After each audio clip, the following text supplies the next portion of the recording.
রোজা রেখে নামাজ না পড়লে তার রোজা হবে কিনা।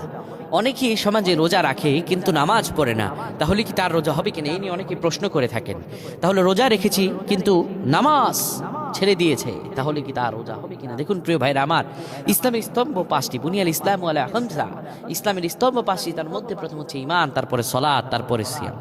প্রিয় ভাইরা আমার, রোজা আপনার পূর্ণতা দান করে। কেন আল্লাহ রোজা দিলেন আল্লাহকে যদি জিজ্ঞেস করেন, আমার আল্লাহ বলেন, ইয়া আইয়ুহাল্লাযীনা আমানু কুতিবা আলাইকুমুস সিয়াম কামা কুতিবা আলাল্লাযীনা মিন ক্বাবলিকুম লাআল্লাকুম তাত্তাকুন।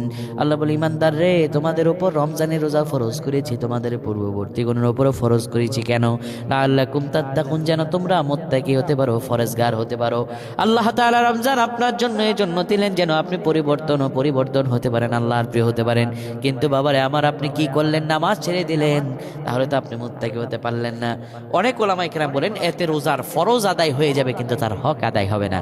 আবার অনেক আলেম বলেন যে সহিহ বুখারীর 520 বুরাইদা রাদিয়াল্লাহু তাআলার মধ্যে তিনি বলেন, রাসূল সাল্লাল্লাহু আলাইহি ওয়াসাল্লাম বলেন, মান তারাকা সালাতাল আসর ফাকাদ হাবিতা আমালুহু, যে ব্যক্তি আসর নামাজ ত্যাগ করলো তার আমলগুলো নিষ্ফল হয়ে যায়, তার আমলগুলো নিষ্ফল হয়ে যায়, বিশ্বনবী সাল্লাল্লাহু আলাইহি ওয়াসাল্লাম স্পষ্ট বলেছেন। তাহলে প্রিয় ভাইরা আমার, আসর নামাজ ত্যাগ করলে তার আমল নিষ্ফল হয়ে যায়। তার নামাজ যদি ত্যাগ করেন অনেক সময় রোজা নাও হতে পারে। তাই আল্লাহ আমাদের কবুল করুন, পড়েন আমিন।